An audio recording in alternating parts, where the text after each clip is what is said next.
So before we begin our panel and I introduce our two fun panelists and get into our conversation, this year the Montana Book Festival is giving authors, poets, journalists, and students the opportunity to present shorter works to a listening audience.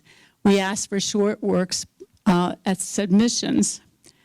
And before most of the panels, we have a short reading. This afternoon, Francesca Leader, who is a University of Montana grad and a self-described Montana expat, whose fiction has appeared or is forthcoming in Cutbank, Wigleaf, the J Journal, the William and Mary Review, Coffin Bell, and elsewhere.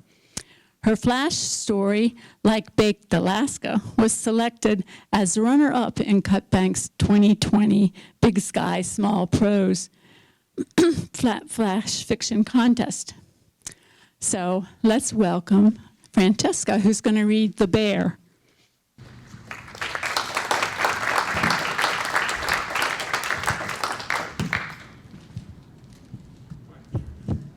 Okay. Thank you, Barbara. Thank you so much. Okay. So I'll be reading a story for you today. I will be doing parts of this in my version of a Jersey accent. It's not going to be perfect, but it'll be better than Tom Cruise's Irish accent in The Far and Away. I promise. Okay. Mom announced we'd be having lunch with her cousin Bobby. Bobby from New Jersey, or temporarily from Reno. Both places so far from Montana that I had a hard time picturing how he'd get there. Was he crossing the whole darn country to meet us for lunch? I didn't care enough to ask. Mom had just picked me up from horseback riding camp outside Helena. I hadn't given her one thought since 2 months ago, late June, when she dropped me there. She said we'd stay overnight at a motel so she could take me shopping for school clothes the next day. Said the motel had cable and a pool and continental breakfast. I said okay, no more or less excited about any of that than I was about meeting some cousin of hers for lunch, or going home to the ugly yellow house overlooking an alleyway lined with ratty bushes that Mom had moved us to after the divorce. Where was home anymore anyway? The cabin Dad built was gone, somebody else's home now. I wanted to go back to the horse ranch, to Opal, the sweet white mare who'd been my horse for a while but now wasn't anymore. To those nice girls from other places who didn't seem to notice the things about me the other sixth graders picked on me about. Bad breath, big lips, messy hair, and liked me the way I was. Mom pulled into the parking lot of the Flying Y, a grimy truck stop on a hill. I remembered it from other drives, other stops, as a place that stank of cigarette smoke and dirty bathrooms. Why are we meeting him here? We just are. Mom flipped open her sun visor mirror to fix her lipstick. The mole on her upper lip stuck out like a nipple when she rubbed her lips together. Then she made that awful smack pop sound and tested out the clown-like smile she'd passed on to me whether I liked it or not. She shifted the shoulder pads on the Liz Claiborne jumpsuit she was so darn proud of. When it came to things she wanted, somehow the money was always there. Now when you see him, I need you to call him Uncle Bobby. How's he my uncle? He's not your brother. He's a lot older than you, just call him your uncle. She opened her car door, pushed the button to lock it, then leaned in and gave me that look, like sharp, slick stones under bare feet in a creek bed. Let's go, Angela. Cousin Bobby, or Uncle Bobby, whoever he was already there, waiting in one of those sticky-looking orange booths by the window. He smiled and jumped up when he saw us. There she is, get over here. He hugged Mom like he was trying to wring the juice from her. He was sort of handsome for an old guy with wavy brown hair and golden brown eyes. Hi, Uncle Bobby. Jesus, is that Angie? Look at you. Pretty as a freaking picture. I let him hug me, smelling his minty aftershave, feeling the combination of rough and smooth from his open leather jacket and the polo shirt beneath. Letting me go, he says, figures you'd be a looker like your mother. Too damn skinny, though. You call that norm? Ordinarily, someone comparing me to Mom was enough to make me dislike them. He grabbed my hand, tossing my arm up like a piece of spaghetti. I giggled. Remind me later. I got a nice box of Toblerones for you back in the car. Your mother said they don't get those out here. You like chocolate? Uh-huh. Good. You need all the chocolate you can get. You remember me, right? Sort of. I think so. I'm only teasing. You were what, 2, 3? Uncle Bobby looked at Mom. 3, she said. Summer 82. I got a flash of an inflatable kiddie pool on the grass. Small, fat legs running, larger legs reposing on lawn chairs, the heat of sunshine, maybe a memory, or maybe something closer to a wish. I'll be damned, Uncle Bobby said. Hey, Gigi, so great to see you. You look fantastic. Nobody called Mom Gigi anymore. She said her name was Jo, short for Joanne, which was a lie because it was Giovanna, and there was no getting Jo from Giovanna. At least my name, Angela, didn't sound like it was from another country. Still got nothing but torment for it anyway, on account of not being terribly angelic. Soon as I grew up, I was changing my name to something like Kate or Sarah, something you didn't have to live up to or hide behind a dorky nickname like Joe.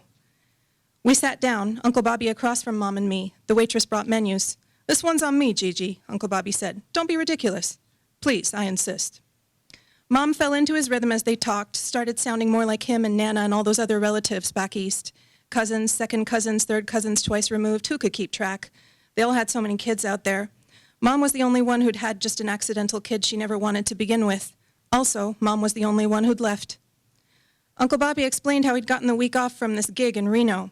There were only 2 months left on the contract, but the job was rough and his back hurt. Perry, his work buddy, suggested some time in the great outdoors, so he said, "Great, let's do it." The foreman, a real stand-up guy, found a couple Guatemalans to fill in for them. "Anyway, I got this roommate, Freddie. Perry and me let him tag along on our trip, right?" Uncle Bobby said. "Love him like a brother, but he's not the sharpest tool in the shed. So, we come on an elk herd right by the road, and even I know an elk when I see one. But Freddie yells out, 'Get a load of them scrawny-ass cows.' Mom hooted. 'No,' she said, slapping the table. 'No, no.' Uncle Bobby shook his head. 'I'm telling you, Gigi. He's on disability and everything. Gets the depression when he's alone. What are you going to do, leave him behind?' 'I'd leave him,' Mom said. 'Bet you would,' I thought." Uncle Bobby's honey brown eyes bobbed excitedly between Mom and me as he described seeing his first buffalo, his first honest-to-God moose. He said how lucky we were out here, how he'd always dreamed of living like the old-time pioneers. Mom said she'd always felt that way, too, known she didn't belong in the city even as a kid. Was that ever a bison-sized load? Mom only came west because Dad wanted to, and hardly left the house anymore except for work or to go shopping. She was afraid of horses, for Pete's sake. "You guys should just move out here," Mom said. "You know how it is, Gigi," Uncle Bobby said. "Gabby'll never leave Jersey. She thinks there's nothing out here. The kids got their friends. Plus, her pop ain't been doing too good, matter of fact. They're getting ready to move in with us. As soon as I'm back home, we got to start the arrangements, you know. Try to sell the in-laws' house, sell the car, yada yada." "Sorry to hear that," Mom said. "What can you do?" Uncle Bobby tossed his hands at the ceiling. The food arrived. We'd all ordered the same thing, bacon double cheeseburgers. Red juice trickled down Uncle Bobby's chin and neck, almost to the edge of his thick brown chest hair. He wiped it up with a paper napkin, which he tossed, crumpled, on the table. Uncle Bobby caught me looking, winked at me over the top of his sesame seed bun. I wondered what life would be like in Jersey with Uncle Bobby and Aunt Gabby and their kids. I imagined it would have to be nicer than the life I had. School days with Mom, who was always ticked off. Weekends with Dad, who mostly was too quiet these days. Though I knew he'd been different when I was little, used to laugh and hug me all the time, make up songs for me. He'd been happier once. Maybe Mom had too, but I didn't remember. Dabbing mayo off her mouth, Mom asked, "So, what you guys hunting for anyway?" "What we're hunting? Oh, yeah, bear," Uncle Bobby said, laughing. "A sort of contest, you know. Whoever shoots one gets to stuff it and put it in his living room." "Bear, huh? Shouldn't you be up higher for that?"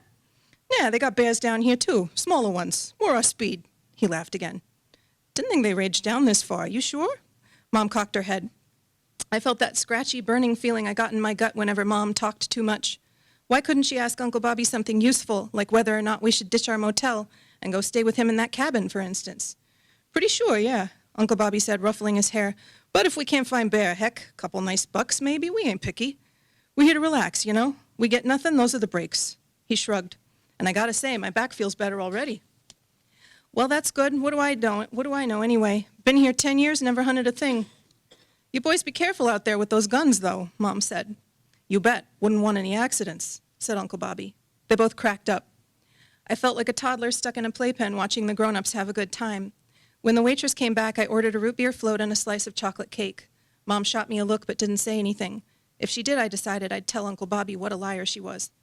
Finally, he talked to me again. "So, Angie, how you doing? You like school?" "Yeah." Uncle Bobby nodded. "Good. Keep it up. Make sure you go to college. Your mother was telling me how smart you are." I glanced at Mom. I kind of felt good she'd bragged about me, but also kind of angry with her because I was always kind of angry with her, mostly for forcing me to live with her, but also for other forms of torture, keeping special foods on a high shelf where I could see them but not get to them easily, promising to buy me presents if I was good and then not buying them because I wasn't. I climbed on the countertop and raided those special foods, got into her lipsticks and put them away too fast, smashing the tips, used her good hairbrush and left telltale blonde hairs behind. "Only problem is," I said. "What?" Uncle Bobby looked worried. I liked that. "Some of the other kids aren't very nice to me." "Not nice to you? Gigi, how can you allow this?" Uncle Bobby said, flinging an open palm at Mom. I've complained I don't know how many times, Mom said. Principal's an idiot. Says the kids need to learn independent conflict resolution. She scrunched rabbit ears in the air with both hands. Unless she's got marks on her, says there's nothing he can do. What's with these kids, Angie? They got something against Italians?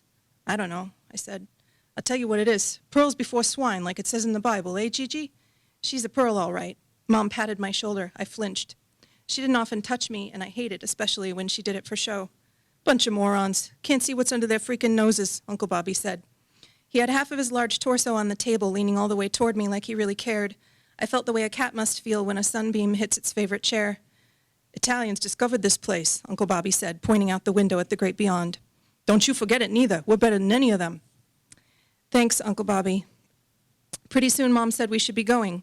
She wanted to be there when motel check-in started at 2 p.m. Uncle Bobby flagged down the waitress for the check. He wrote the cabin's address and phone number on a napkin and passed it to Mom before we left the table. I know it's out of your way, but just call me up if you want to stop by, meet the guys. We're there through the 10th. Thanks, Bobby. I appreciate that. He walked us to our car, opened our doors for us. What a gentleman, Mom said. Uncle Bobby backed away, waving at us through the smudgy window glass. I bit my lip and waved back. As Mom and I drove away, a horrible wet grief sprang up in my eyes. Uncle Bobby had said we could go stay with him any time in Jersey. He had a jungle gym in his backyard bigger than the one at the school. He'd get out the grill, he said, take us all to the shore. He said his daughters would love to play with me again like when we were little. Mom said, sure, let's do it. But I knew she didn't mean it. She never meant it when she said things like that. We were back on the highway when I remembered the box of Toblerones. Wait, I forget to get my chocolate. We gotta go back. No can do, kid. I'm exhausted and I need a bath. Bobby's long gone by now anyway. Please, Mom, if we hurry, he might still be there. You better drop it if you're expecting new clothes tomorrow. Who cares about this stupid clothes? I hate you. You're so mean. I twisted my body as far toward my window as the seatbelt would let me. It cut into my neck, so I shoved it under my arm, even though Mom always said not to do that because the belt was useless that way. I felt hotter than a light bulb with too much wattage for the lamp it was in. If Mom said one other thing to me, I might hit her, make her crash the car. We might both die. In that moment, I really didn't care. Mom pulled into a space behind the motel. Whenever we stayed overnight somewhere, she'd make me wait in the car while she checked in so they'd only charge her for one person. Listen, Angie, I could tell she felt guilty now from her hangdog tone. Ange, I know you're disappointed about the chocolate, and I'm sorry. I looked at her but said nothing. Mom sighed, clenching and unclenching her hands on the steering wheel. The thing is, how do I say this? Uncle Bobby, he's a nice guy, but he's not a very good person, okay? He'll do anything for you or anything to you. What, like your Mother Teresa? I spat. Who lies about having a kid with her just to save a few bucks on a motel room? Mom went small and quiet then.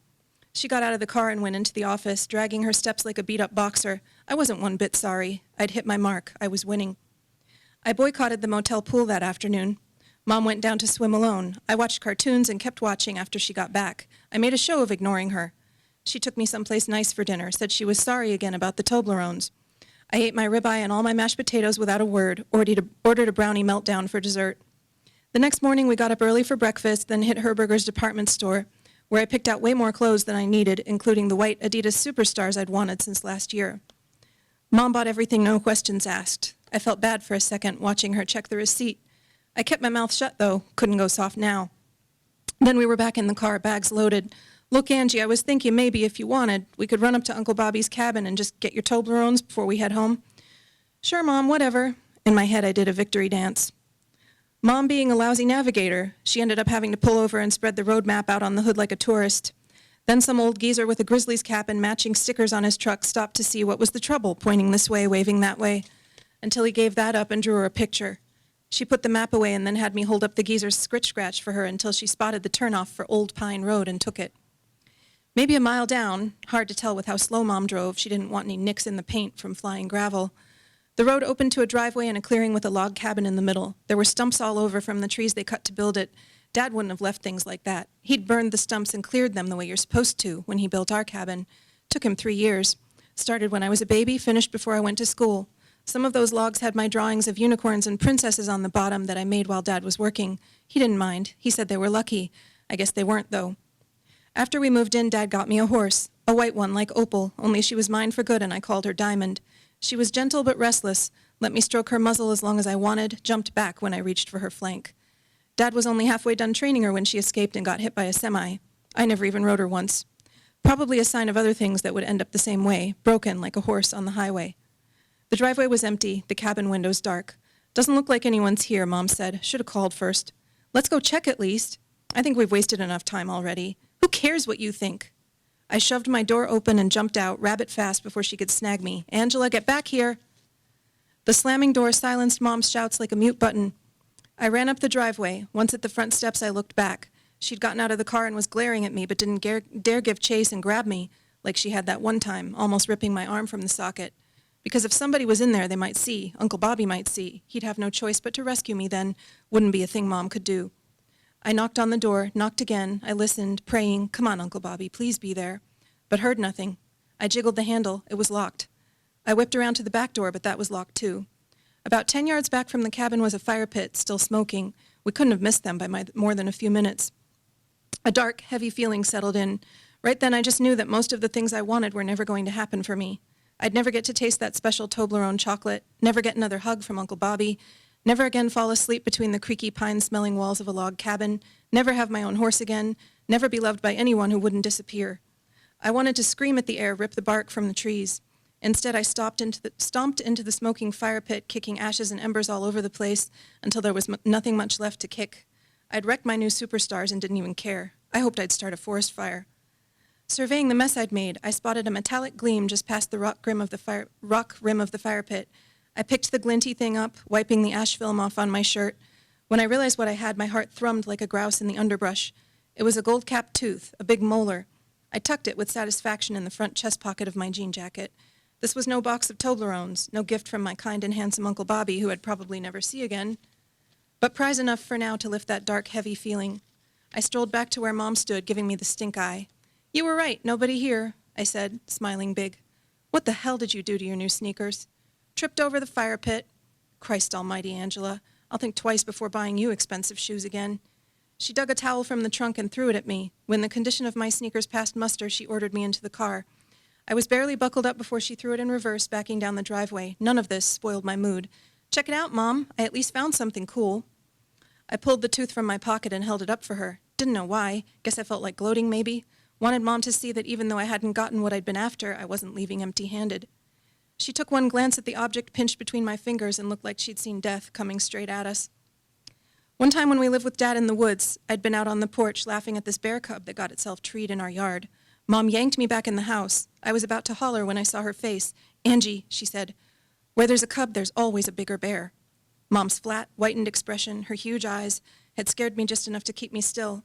For once I'd known she wasn't just mad and wanting to spank me for something. She wanted only to keep me safe. Oh my God, what is that, Angela? What the hell is that? Mom shouted now, jerking her gaze back and forth between the gravel road and the thing I held in my fingers. Geez, relax, it's just a tooth, see? Mom hit the brakes. Our bodies lurched forward, seatbelts snapping. She cranked her window down, snatched the tooth and chucked it. Then she hit the gas and took off again, making the gravel spit and spark the way fat does when it drips into the fire. Mom, I shrieked, what'd you do that for? It was like she didn't even hear me. And I started to cry then, not so much from the loss of my consolation prize as from the terrible realization behind Mom's sudden resolve to get us away from there. People didn't just yank their own teeth out and throw them in the fire. I knew that. I'd wanted so badly to feel joy that I'd allowed myself for a moment to forget. I thought again of that bear cub in the tree, how much I'd wanted to climb right up there and pet the cub's soft brown fur. But I stayed inside and we watched from the window, Mom and Dad and I, and just as she'd foreseen, the bigger bear, the dangerous one, came. I'm sorry, Mommy, I said, throat choked with tears. I'm sorry about the shoes. I couldn't look at her, but I knew she was crying now too.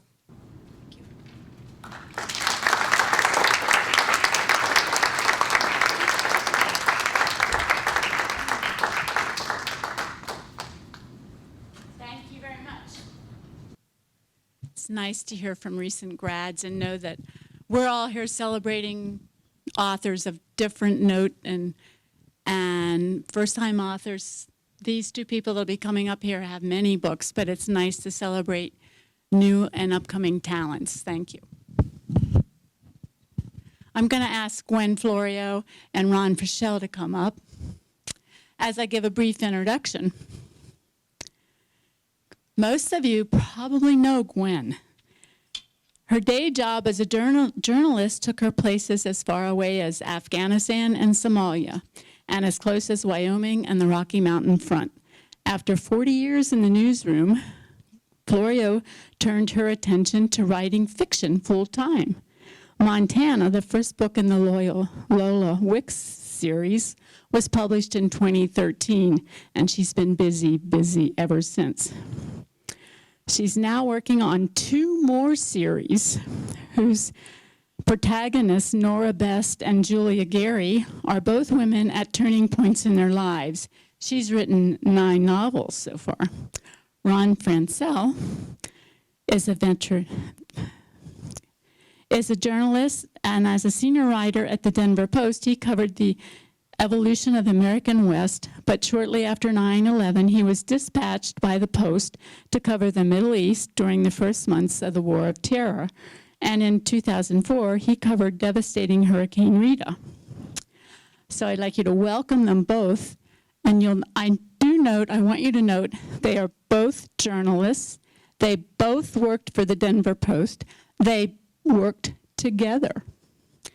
So when I found out they knew each other and they worked together and they were journalists, it was like, they can just interview each other.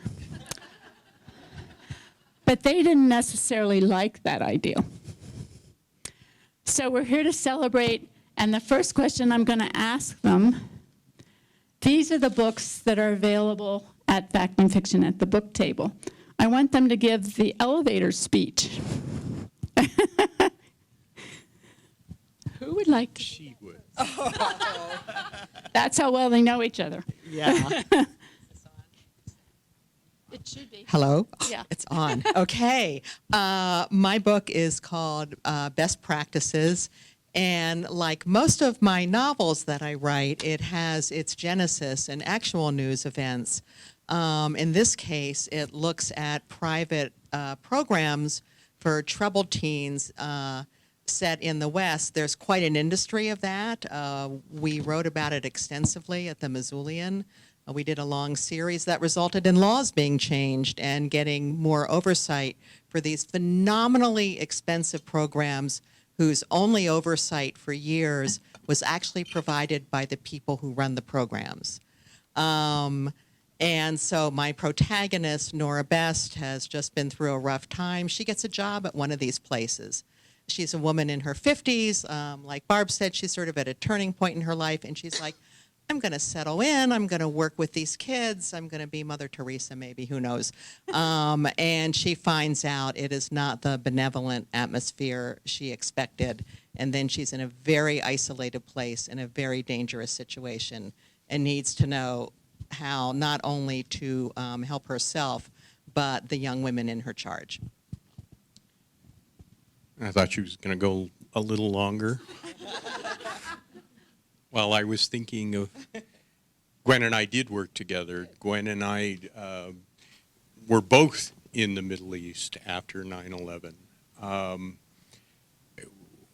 Later, Our bosses were trying to get us killed. I think there was a reason why the two of us were over there. When I met my now wife, we went on our first date, and I'm sure I mentioned something because it wasn't long after we came home. We weren't there together. We were in different countries doing different things, but I think it was around the time Danny Pearl that we were yanked back. I go on my first date with the woman that would then become my wife, and she knew I worked at the Denver Post, but she said, I need to ask you something. Do you know Gwen Florio? She was very impressed, as I was, by Gwen's coverage in the Middle East. For anybody who goes over there, man or woman, it's nerve-wracking. It can be dangerous. Fortunately, we didn't run into that. But I think, especially in the Middle East, Gwen's vulnerability, just by virtue of her gender, took a lot more guts than it required of me to be there and doing it. So I've respected that for more than 20 years. Elevator speech? Yeah, I'd rather talk about her. I'm here today to talk about my book, Shadow Man. It's a story, a true story of a Montana crime in the early 1970s. Started with the abduction of a little girl, a little tourist girl near Bozeman in Manhattan, or actually in Headwaters State Park near Three Forks. Things started to happen with it that maybe suggested it was a bigger thing than the abduction of a little girl. It inspired the FBI to issue its first ever criminal profile. Up to that point, it had been a black magic. J. Edgar Hoover himself hated the idea. Law enforcement in general hated the idea, but these two guys were pushing the idea that if we looked at a crime scene in the right way, we'd know something about the psychology and behavior of the person who did it.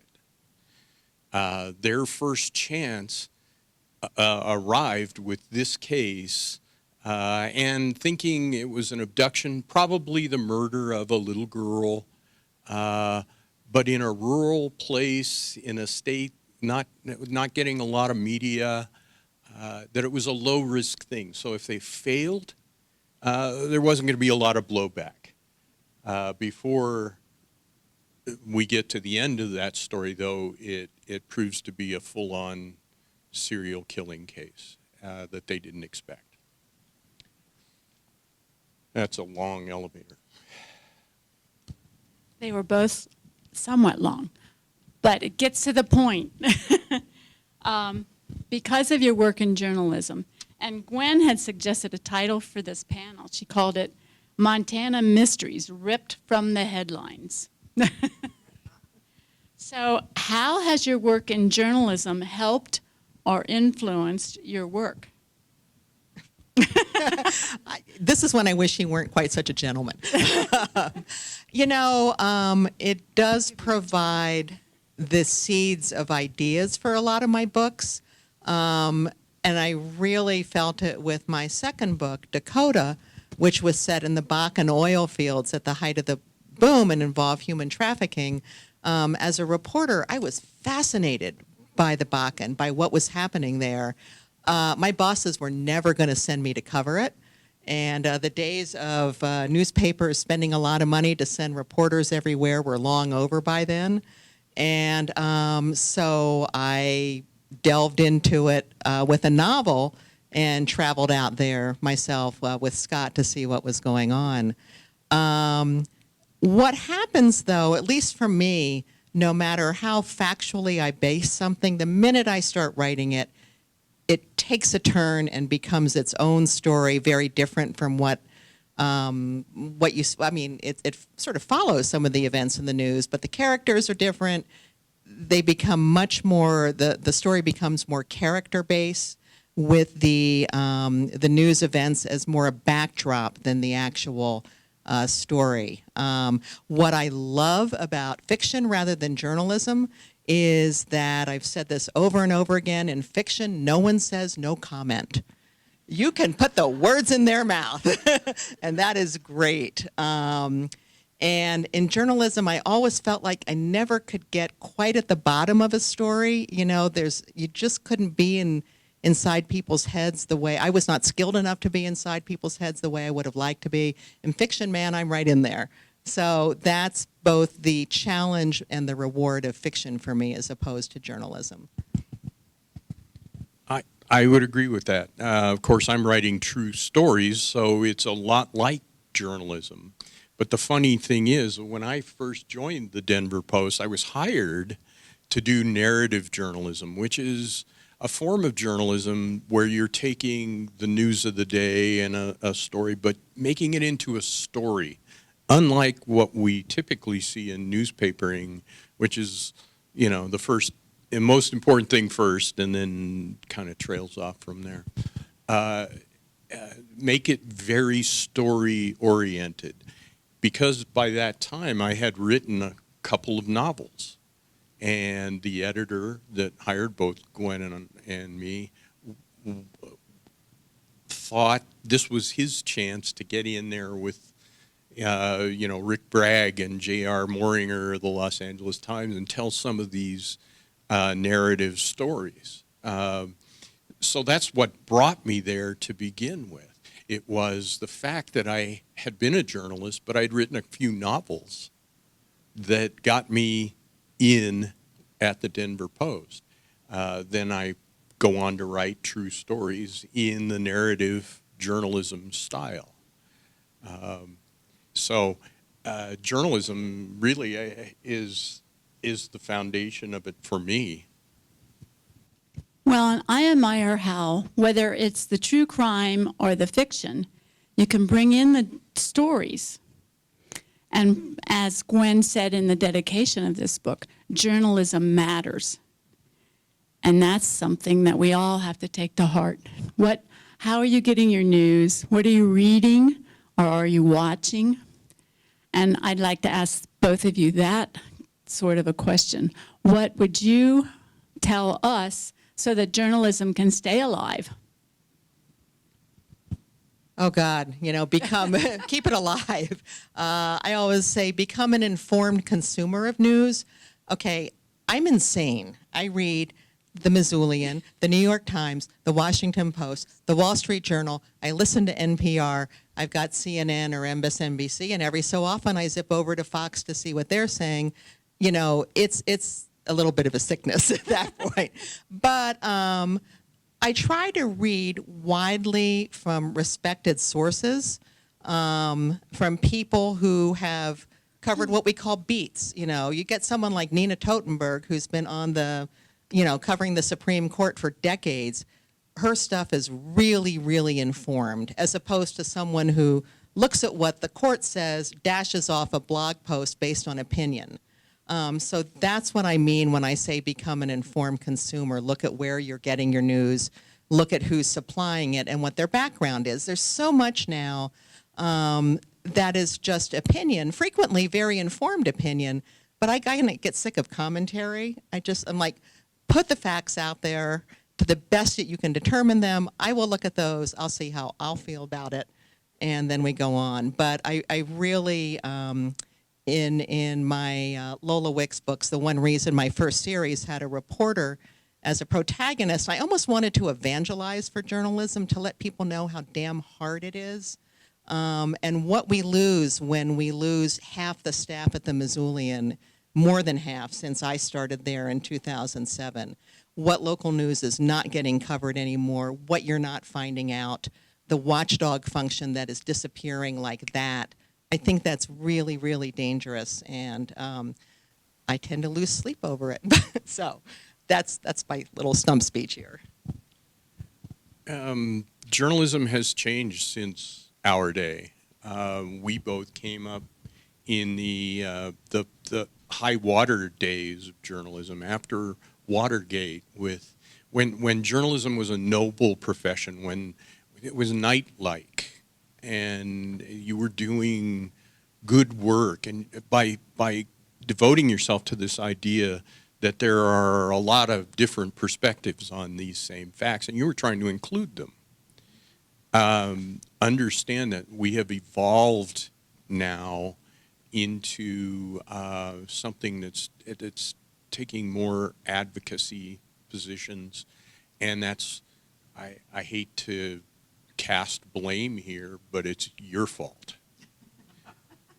Everybody wants, now they want facts to have already passed through a certain prism, and it doesn't matter what prism that is. That's the way of the market these days, and Fox, MSNBC, CNN, New York Times, LA Times have all kind of gone there in various ways, and partly by blurring the line between commentary and fact, which was an unblurrable line in our day.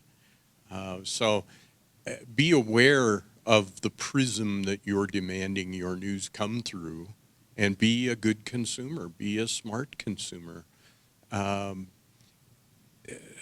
facts are rarely as one particular outlet would have you believe. And I should say any particular outlet would have you believe. So consuming a little bit of a few is not a bad idea. And I'm like Gwen, I do the same thing. I'm all over the map during the day.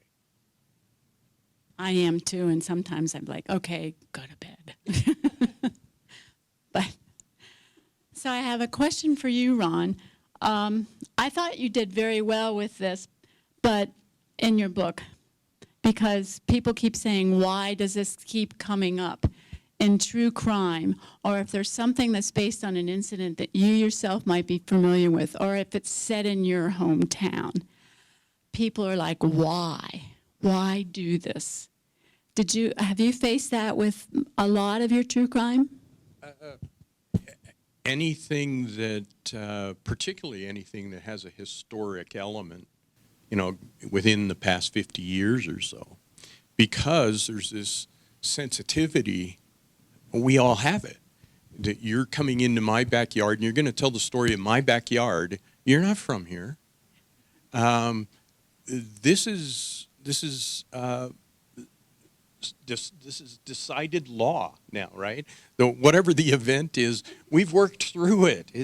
So why are you bringing this up? And that becomes an element in Shadow Man. And I understand it. I'm from Wyoming, which is the next to the last best place. I would have that feeling if somebody from Manhattan, New York, dropped in, bungee jumped in, snatched up some terrible little piece of our history, and then bungee jumped out to make up a whole story around it. I understand that. So I try to spend a lot of time among the people here. I spent about 5 weeks in Manhattan and Bozeman during the research of this. So mostly because I'm an old school journalist. I want to look you in the eye. I want to hear how you describe the thing. I make a lot of judgments about you and the veracity of your story. And I need to be there. That's old school. I'm a dinosaur, and I admit it, but I'm going to do that till the day I die. I'm going to have my boots on the ground, reporting the story in face-to-face as much as possible. And part of the reason is because I don't want people to mistrust the motives. I mean, it is an important story. It happened in the 60s, but the first case that they started to profile was in 74. And when I started reading the book, it was like, how come I don't know anything about this? And then I went back and said, duh, you didn't move to Montana until 78. Well, and it was largely only a Montana story. It never really broke out. And one of the attractive elements of the story to me as a book was it wasn't largely known. I was calling a few of my true crime colleagues and saying, you guys ever heard of this case? And with 95% had never heard of it. And the rest of them were, maybe. So, yeah. Oh, is that something you do when you vet the topic for a true crime? Try and figure out, is it something that hasn't been written about or overwritten about? For me, because I'm no fan of serial killers. They are the gas in the engine. It's the people and their reactions to what happens that are more important. Just as in Shadow Man, you see it's the investigators, it's the families, it's the neighbors, it's the communities, and how they react to something they weren't looking for, they didn't expect. And I think that, like Gwen's and my writing, being based in journalism is kind of plot-driven. In the newspaper, you read a story in the newspaper, is typically plot-driven. To do what we do, we have to then introduce a character and characters and tell their stories to make you want to read the story and absorb it. Thank you. I am going to open this up for questions, but I have one more phase of this. Plus, I know we're the last thing in this room right now, so they're not going to have to kick us out for anything. So Gwen has this book just came out in August. She has another book coming out in December. That means she was working on 2 books at the same time, 2 different characters. So what do you want to tell us about The Least Among Us? I'm not done reading it yet. Okay. It's so interesting because what Ron was just saying really made me think about the writing of that book. It stems from, my next to the last job at the Missoulian was covering what we call cops and courts. I would go to court every day and cover whatever is interesting, and I quickly came to realize I could go in not knowing anything and pick any courtroom on any day and something super interesting would be happening. It was also a phenomenally sad beat. And one thing that struck me very quickly and stayed with me is that a lot of the people in there, the majority probably, had done what they were accused of doing. They were poor. They made really bad decisions repeatedly. But once you got in the system, even on a minor crime, it was very hard to get out. If you lost your job because you'd committed this crime and then you couldn't pay your court costs, back in you went. It just was this never-ending cycle. And it really bothered me. And so this particular book stems, again, from a case I covered. Actually, it's a blend of 2 different cases, one in Montana and then one I read about in San Antonio, Texas. And I sort of melded them, and again, the characters took over. But what I found fascinating in watching court cases, what I find fascinating in my writing, is not the actual crime. In my books, they're crime fiction. Somebody's got to die. But it's never the death that interests me or that, God forbid, the details of it. It's the ripple effects on the people around it. And that's something that really hit me when I was covering courts. A lot of drunk driving deaths, and you get 2 families destroyed by those, the family of the driver and the family of the victim. And it was awful to watch those sentencing hearings and realize that these people, many of, they were never going to recover from this. And so I'm rambling now, but this book is about very poor people caught in the court system who make easy targets to blame, and maybe they're actually not the ones. Now, you had to have deadlines pretty close together. How did you keep your characters? The one good thing is the characters are really different. The character in The Least Among Us is a young public defender whose husband was killed in Iraq. She's a single mom. She's living with her mother-in-law, who they're sort of frenemies now. She's got a lot going on in her life, and I was a single mom for years in the business of trying to juggle a very demanding job, getting to daycare before it closed, trying to find, your kid's always sick when you're in the midst of something really busy. So that character is that part of my life. Nora Best, in the other book, she's 50. She's on her own. She doesn't have kids. She doesn't have a husband. She's kind of a free spirit, and there's something, I'm quite a bit older than Nora, but I did want an older woman character because there is a freedom to this stage of life that you don't have earlier. And so I enjoy writing that. Writing the 2 books together was sort of a function of having one book contract and then a book I'd written earlier that hadn't sold, suddenly sold, and I'm not going to say no to that. And then pandemic changed deadlines, and the next thing I knew, both were due at about the same time. And my husband, Scott, can attest that I was not much fun to live with. He's a, I see that face. So that's kind of how that came about. Okay, and then Ron has a novel, a mystery novel coming out. These are over here on that first round table. Its publication date is Valentine's Day, and it's got a skull inside this coffee cup. So think of who you want to give this to for Valentine's Day. What do you want to tell us about this? I'm a journalist. I'm a true crime writer. I just told you I like to be there with my boots on the ground, talking to people. And well, what happens in COVID? You can't get you can't get a motel room. You can't go to a restaurant. Libraries and courthouses are closed. Everything, it's shut down. So the true crime writer who believes he should be out there is dead in the water. So I took my accumulated crime knowledge and sat in my office and wrote a mystery. I'm still hoping to get back out there. Well, you will. You came here. All right. Anybody in our audience? Oh, look at this.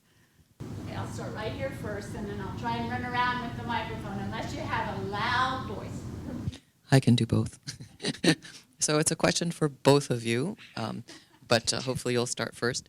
So it's about the whole, like the bias that came from what you call the glory days of journalism, that reporting could ever be objective. So the thing is that when Truman Capote and In Cold Blood and all this, like the new journalism or narrative journalism, the critique was that the techniques of fiction writing, which are used to tell story, which are both using now, sometimes they change the nature of the story, or they can potentially do that. So I'm just wondering for both of you, because in fiction, it's more almost like the emotional truth or whatever. There's a lot more levels of truth, different kinds of truth. So I'm wondering for both of you as professional journalists how that affects your review of story and what happens in your stories, and for you, like how you feel about that, like if you could comment, because I feel it's important.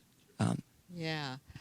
Boy, I'm not sure what to say about that. With fiction, I will say, because the question was about the goal of being objective in journalism, keeping your own feelings out of it. And the way I always answered that was my feelings were never part of the story. The story was never about me. It was about the people I was trying to represent as faithfully as possible in my stories, even if I found their views deeply abhorrent. I spent several years writing about white supremacists and anti-government types.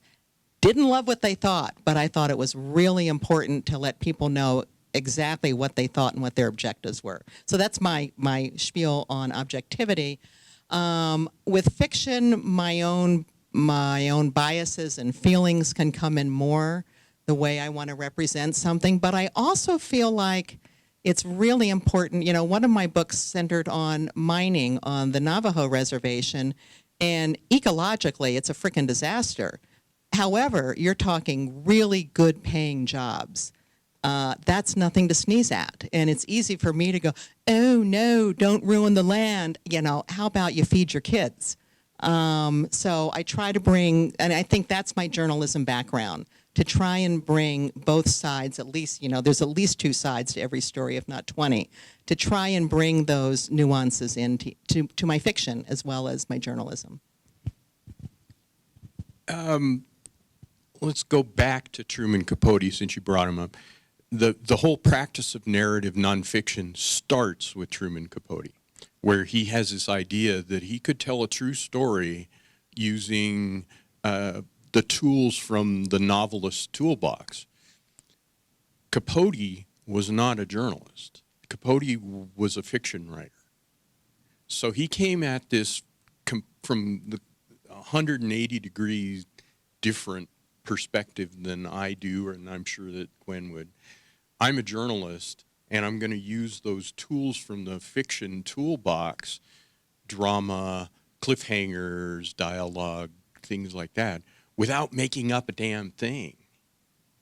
We now know that Capote, in pioneering this, had no roadmap, and he did some things that today we would say, no, we shouldn't do that. But he had no roadmap. He's a pioneer. Today, though, we do know that we don't want to get in there and start making shit up and throwing it in there and pretending that it's real.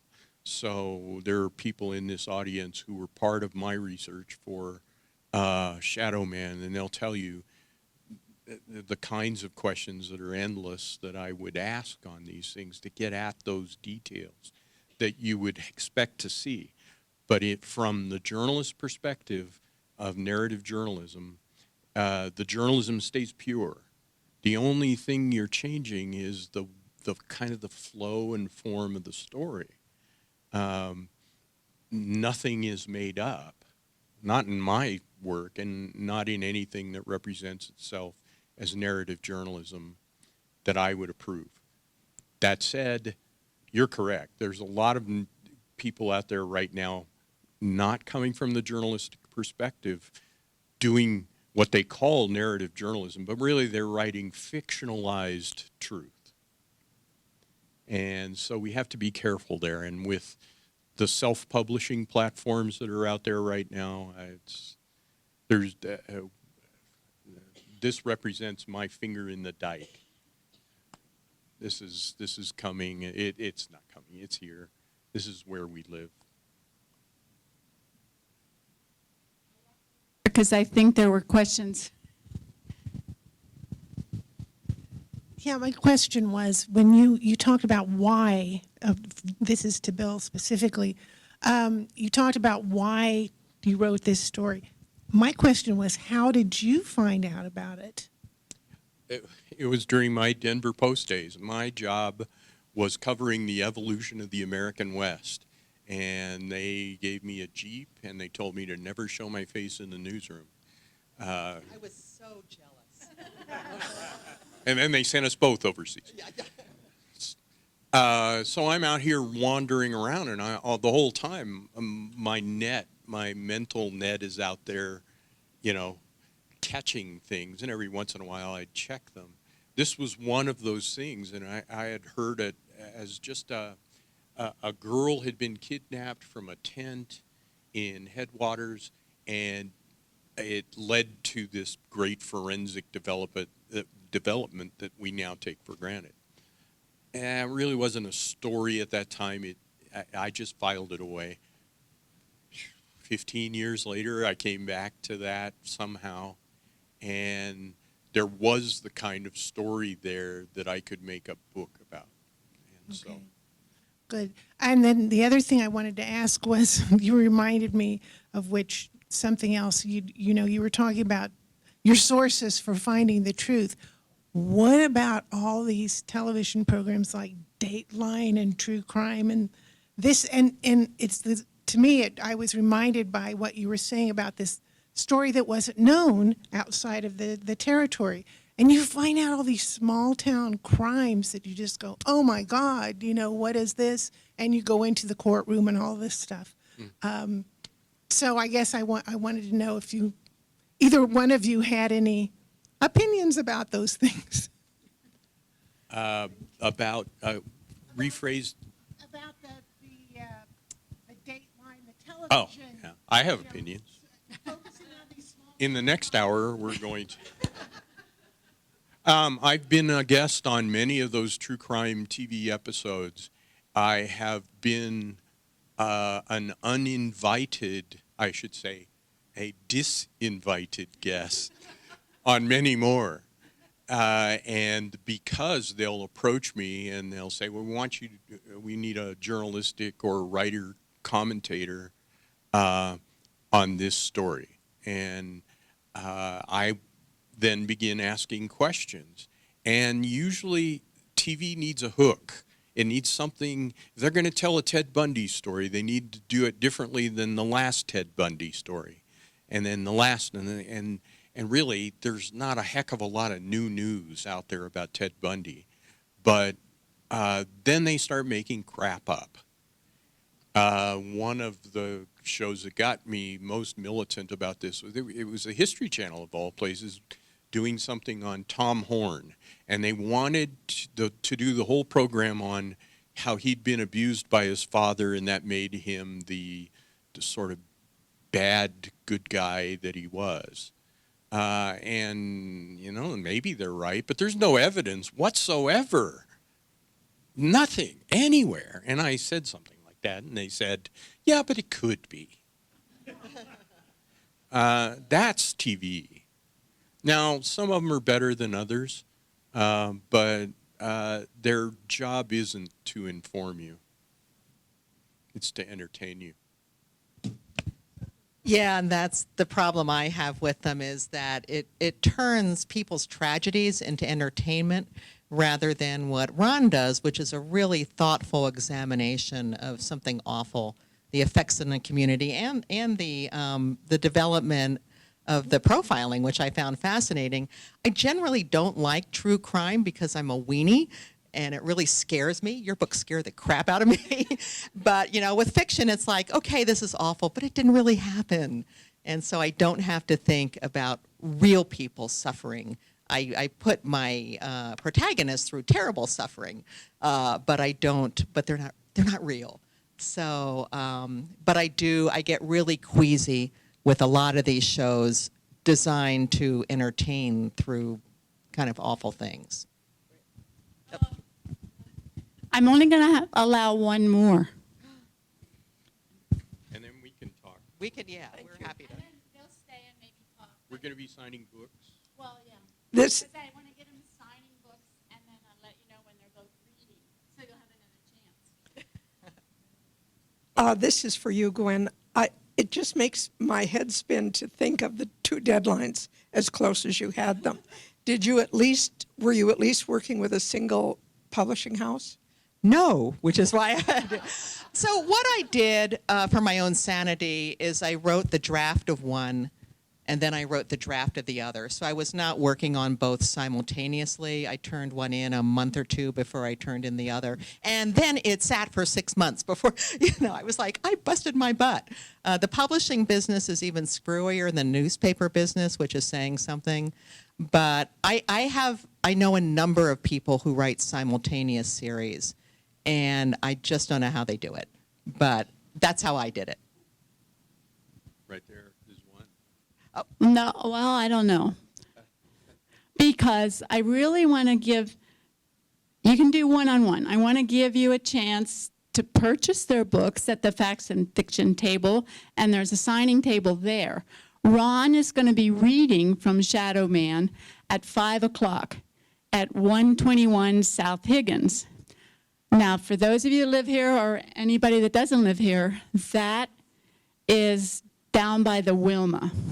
It's a building right now, or it's a storefront in the Hammond Arcade that has brown paper on it, but we'll have book festival posters and a sidewalk sign. Let me add, there'll be very little reading. I'll do a little bit from the book, but an author named Jamie Gehring from Montana, who grew up next door to the Ted Kaczynski, the Unabomber, is going to be quizzing me and drawing some of my deepest, darkest secrets out, I think. And so there'll be a little reading, and there'll be a lot of talking about the story and the behind the scenes. And then Gwen's going to be reading on Sunday afternoon with Dane Barr, who I just met last night. So that will be fun. Yeah, we're the Jamie Ford pre-gaming, I think. So we'll be fun too. So you'll have other times to be able to meet with them face to face. And I thank you all for supporting the book festival and for showing up for this panel.